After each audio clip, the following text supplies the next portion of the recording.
Iron ಮ್ಯಾನ್ಗೆ ಈಗ ಮತ್ತೊಂದು ಗರಿ. ದೇಶದ ಯಾವುದೇ ಪೊಲೀಸ್ ಇನ್ಸ್ಪೆಕ್ಟರ್ ಮಾಡದ ಸಾಧನೆ ಮಾಡಿದ ಹುಬ್ಬಳ್ಳಿಯ ಇನ್ಸ್ಪೆಕ್ಟರ್. ಐಸ್ನಂತಹ ನೀರಲ್ಲಿ 28 ಕಿಲೋಮೀಟರ್ ಈಜಿ ಗುರು ತಲುಪಿದ ಇನ್ಸ್ಪೆಕ್ಟರ್ ಮುರುಗೇಶ್ ಚೆನ್ನಣ್ಣವರ್.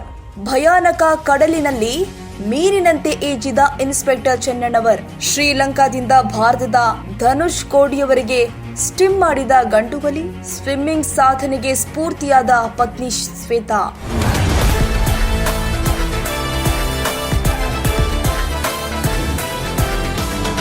ಅಬ್ಬಬ್ಬಾ, ಈ ಭಯಾನಕ ಸಮುದ್ರದಲ್ಲಿ ತೇಲಿ ಬರುತ್ತಿರುವ ಬಂಡೆಯಾಕಾರದ ಅಲೆಗಳು.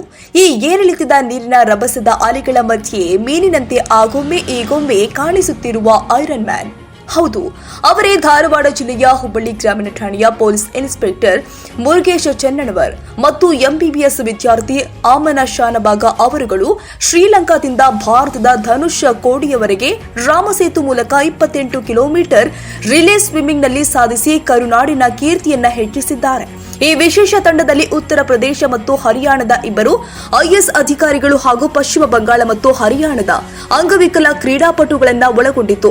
ತಂಡವು ಕಷ್ಟಕರವಾದ 28 ಕಿಲೋಮೀಟರ್ನ ಈಜುವನ್ನ ಹಿಂದೂ ಮಹಾಸಾಗರ ಮತ್ತು ಬಂಗಾಳ ಕೊಲ್ಲಿಯ ಸಮುದ್ರದಲ್ಲಿ ಪ್ರತಿಕೂಲ ವಾತಾವರಣ ಮತ್ತು ಅತಿಯಾದ ಅಲೆಯಲ್ಲಿ ಕೇವಲ 8 ಗಂಟೆ 30 ನಿಮಿಷದಲ್ಲಿ ಮುಗಿಸಿ ಈ ಅದ್ಭುತ ಸಾಧನೆಯನ್ನ ಮಾಡಿದೆ. ಇನ್ನು ಸಾಧನೆಗೆ ಸ್ಫೂರ್ತಿಯಾಗಿ ಧರ್ಮಪತ್ನಿ ಶ್ವೇತಾ ಚೆನ್ನಣ್ಣವರ್ ಅವರು ಬೋಟ್ನಲ್ಲಿ ಶ್ರೀಲಂಕಾಗೆ ಹೋಗಿದ್ರು.